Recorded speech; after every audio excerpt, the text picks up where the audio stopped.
Bueno, creo que el primer tema va muy relacionado con las charlas anteriores y es precisamente en los colegios del adulto cuando decir no. Creo que es una tarea muy difícil, ¿no? Creo que se centra mucho, y lo hablábamos ahorita con Néstor, precisamente que va muy relacionado con la curva de aprendizaje que uno va teniendo, ¿no?, en la vida.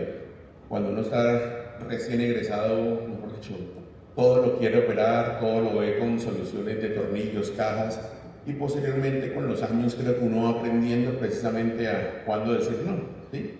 Y eso es muy, muy célebre, ¿no? Uno puede tardar meses o días en aprender una técnica quirúrgica, pero puede tardar años en poder tomar esa decisión de decir cuándo verdaderamente yo no debo continuar o hacer por diferentes factores y complicaciones. Esta es parte de mi currículum, de las actividades que realizo en Colombia, que principalmente estoy en la Fundación Santa Fe de Bogotá y estoy en el Hospital San José Infantil. Esta es la forma como vamos a desarrollar un poco la charla: introducción, la definición, las indicaciones, riesgos de la cirugía, factores de riesgo, responder precisamente esa pregunta: ¿cuándo no debemos operar y qué otras alternativas podemos realizar? Acá tenemos precisamente el caso doctor Vázquez que usted mencionaba, el paciente que a los 90 años llega a su consulta, ¿sí?, por dolor axial a nivel dorsolumbar, como vemos esta radiografía, con un marcapasos, con desbalance tanto en el plano coronal como sagital, pero que cada vez vemos que estos pacientes llegan con una mejor calidad de vida, en el sentido que muchos de estos pacientes a los 80, 85 monto moto, voy al club, juego golf, hago actividades que uno se imaginaba antes de pronto que personas mayores ya estaban, era como sentaditos en la casa, ¿no?, pensionados, y que quieren seguir haciendo actividades, ¿no? O sea, porque la presión de ellos es: quiero volver rápido, opéreme, que yo quiero, tengo un torneo de golf el otro fin de semana. Entonces, como que lo ponen a uno en decir, bueno, ¿realmente qué debemos hacer?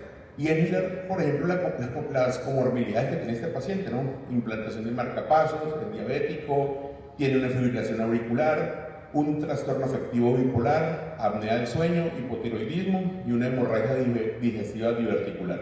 Entonces ya entra, cuando uno mira estos antecedentes, dice uno, bueno, ¿qué vamos a hacer con este paciente? Y es precisamente que yo creo que las nuevas tecnologías nos han llevado un poco a pensar precisamente en los buenos resultados. Néstor lo mencionaba ahorita, que nos daba muchas opciones de técnicas mínimamente invasivas que precisamente nos ayudan a que los pacientes se recuperen de forma mucho más rápida, más temprana, con menos consumo de opioides y que salgan a rehabilitarse de forma adecuada. Pero es donde empieza a poner uno en la balanza cuáles de estas técnicas, a pesar de que sean modernas, navegadas con neuromonitoreo, cuáles de esos pacientes deberían ser candidatos y no enfrentarnos luego a las complicaciones. Néstor lo acabo de mencionar y me volví unos años atrás cuando precisamente hacíamos esa discusión, ¿no? No, yo pongo cajas muy altas, hiperlordóticas, a mí me va bien, pero seguro, y el paciente con osteoporosis, no, yo nunca he tenido una complicación.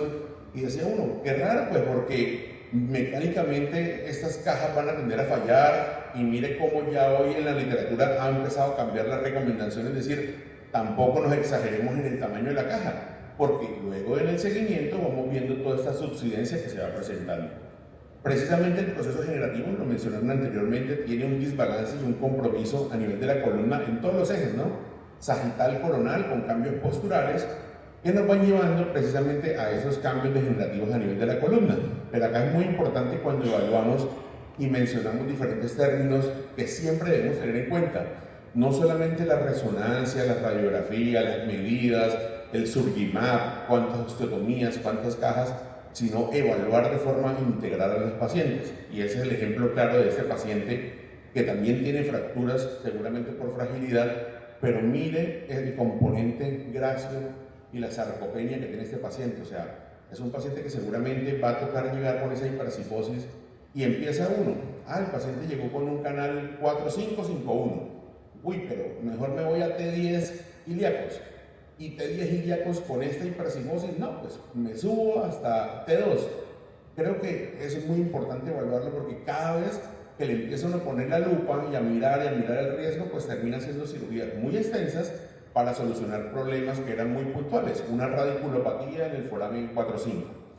Eso precisamente es lo que lleva a presentar diferentes síntomas en los pacientes: desequilibrio postural, claudicación neurogénica, dolor axial o dolor radicular. Y es muy importante entender qué es lo que tiene el paciente, qué es lo que le duele. ¿Le duele una raíz? ¿Le duele el disco? ¿Le duele la faceta?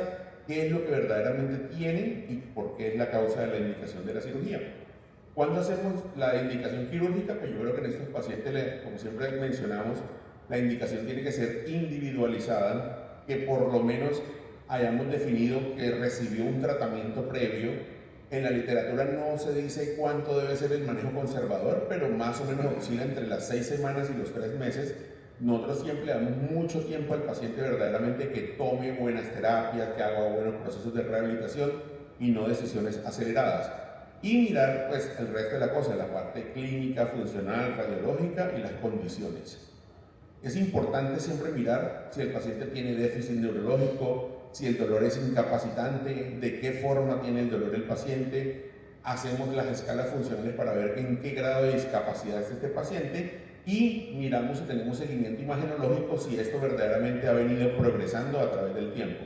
Y es la razón por la cual siempre hacemos los síntomas de los pacientes versus los hallazgos imagenológicos y definir cuál sería la mejor cirugía. La cirugía no solamente es una receta de cocina, creo que al final todos los pacientes son diferentes y todos pueden tener opciones quirúrgicas diferentes, como siempre lo hemos mencionado, desde que se cumpla el objetivo y la meta quirúrgica de este paciente. No existe ninguna guía precisamente que defina si operar o no operar es mejor. O sea, uno hace esa búsqueda y en este tipo de escoliosis del adulto no está esa respuesta, pero obviamente cuando uno mira, pues la parte quirúrgica termina siendo beneficiando a los pacientes, pues porque la recuperación es mucho más rápida comparado con lo no quirúrgico. Pero eso no quiere decir que tengamos que salir a operar a todos nuestros pacientes. ¿Por qué? Porque cuando miramos escoliosis del adulto de forma global, vemos que las complicaciones globales pueden llegar a ser reportadas en la literatura hasta de un 52%, tasas de reoperación del 21% y una mortalidad cercana al 1%. Estas son las principales complicaciones que nos enfrentamos en la escoliosis del adulto: infección de sitio operatorio, pseudoartrosis, fallo del implante, déficit neurológico, PJK y asociado a esto, ahora las complicaciones médicas, pulmonares, vasculares o trombosis venosa profunda. Importante siempre mirar, lo acaban de mencionar, cuáles son precisamente algunas técnicas para evitar el BJK, pero precisamente también no solamente con el gesto quirúrgico, sino cómo evaluar a mi paciente preoperatoriamente. Debo mirar la edad, si tiene osteoporosis, cuál es el índice de masa corporal, la sarcopenia, si voy a hacer fusiones extensas que incluyen el sacro, si tengo algún tipo de lesión a nivel ligamentaria. Tratamos de siempre conservar en la parte proximal por lo menos unos 3 niveles, de no tocar los ligamentos en la parte proximal. Si tenía una cifosis previa, y lo que siempre ha demostrado, que muchas veces la sobrecorrección es uno de los factores de riesgo para que precisamente el paciente se vaya por encima. Entonces todo esto hay que evaluarlo desde antes de la cirugía. Podemos hacer muchos gestos quirúrgicos, poner ganchos, poner cemento, pero si no hemos evaluado previamente a nuestro paciente, pues sabemos que vamos hacia una complicación. Y eso precisamente es lo que lleva, ¿no?, a una cascada de seleccionar mal a un paciente, a pesar de hacer técnicas quirúrgicas correctas, pues que los resultados no sean los adecuados.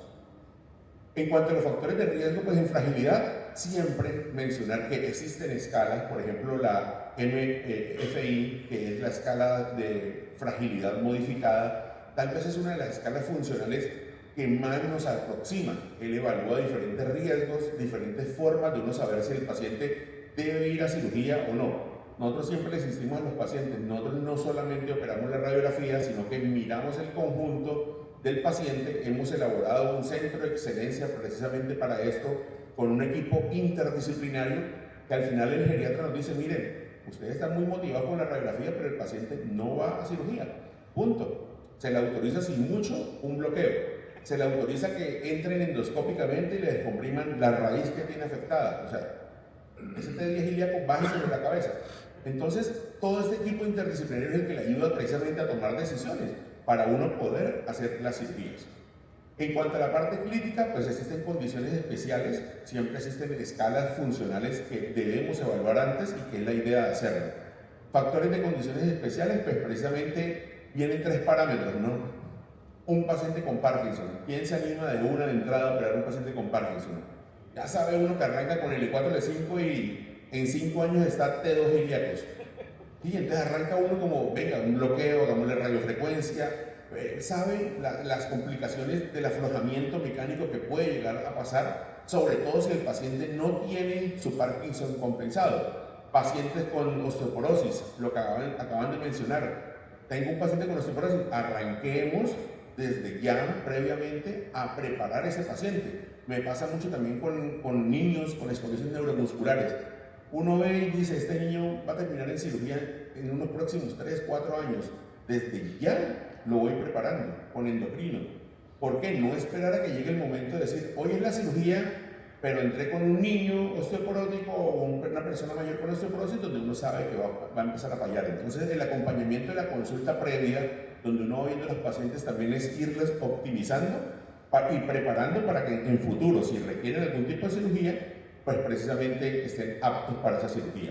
Y la parte mental, yo creo que es muy importante. Nosotros hemos hecho trabajos con escalas funcionales de los Western y vemos cómo los pacientes mejoran, los puntos totalmente de funcionabilidad, de actividades cotidianas mejoran, pero entendemos muchas veces que la parte mental de estos pacientes ahí se queda estancada y uno dice, ¿por qué precisamente la parte mental? O sea, ¿cómo intervenimos con psiquiatría? ¿Cómo intervenimos con psicología?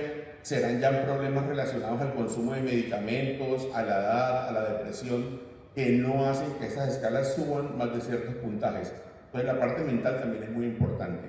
¿Cuándo decir no? Pues precisamente cuando hay una duda diagnóstica, cuando el dolor es atípico, cuando uno hace bloqueos y el paciente no se correlaciona con las imágenes, uno no sabe realmente cuál es el punto que le duele al paciente, cuando existe algún tipo de sospechas que no dependen de la columna, casos de pacientes que llegan a la consulta, doctor Alvarado, me hicieron una lift, me hicieron tornillos por detrás, me abrieron luego, me revisaron los tornillos, me hicieron foraminotomía abierta para descomprimirme los nervios, sienta uno el paciente en la camilla, simplemente le mueve la cadera, ¡ay! Ese es el dolor que tengo.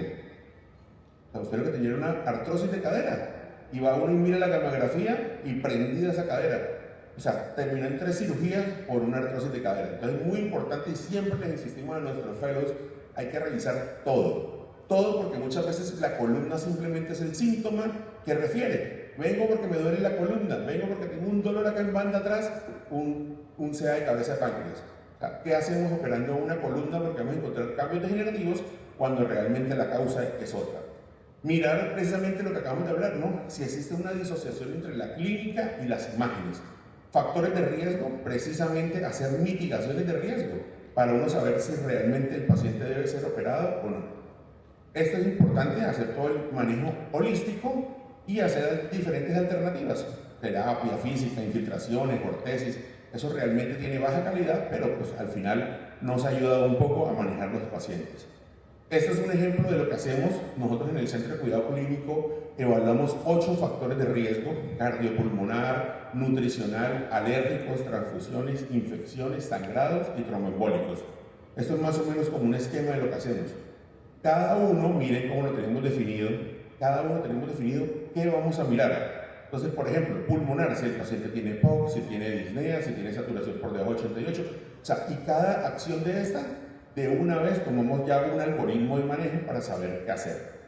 De esa fue la razón por la cual nosotros luego nos presentamos a la Joint Commission y no solo como hospital certificamos el hospital de Joint Commission, sino columna como Joint Commission. Eso fue muy importante porque nos dio un punto de partida para hoy compararnos con 3, 4 hospitales más que fuera de Estados Unidos cumplen toda la normatividad de la Joint Commission Internacional. Estos son más o menos algunos números que tenemos, indicadores que hacemos para presentación y tasas de sitio operatorio, de infecciones, tasas de reintervenciones, las escalas funcionales en mejoría. ¿Qué nos da este parámetro? El no decir simplemente, no, nos va bien en la cirugía. No, pues esa es la idea, ¿no? Que nos vaya bien, pero también sabemos que algunos pacientes no van bien. Y cada vez que un paciente no va bien, lo analizamos para saber qué fue lo que pasó. Si el problema fue en la atención, si el problema fue en la escogencia del paciente, y precisamente eso es lo que nos ha venido dando la madurez a través del tiempo de hacer correcciones y algunas medidas que nos ayuden. Acá está uno de los puntos más importantes para nosotros, que es el Net Promoter Score, que es qué tanto un paciente recomienda su institución. Y durante muchos años, los pacientes atendidos en el centro de la Joint Commission de la Fundación han estado casi cercanos al 100% recomendándonos y se han convertido precisamente en eso, en el voz a voz de traernos pacientes. Finalmente, pues el paciente de 90 años con dolor axial, lo que se le hizo fue un manejo conjunto con clínica del dolor. Se encontró que los puntos dolorosos eran a nivel facetario, se le hicieron unas radiofrecuencias facetarias y el paciente volvió a sus actividades.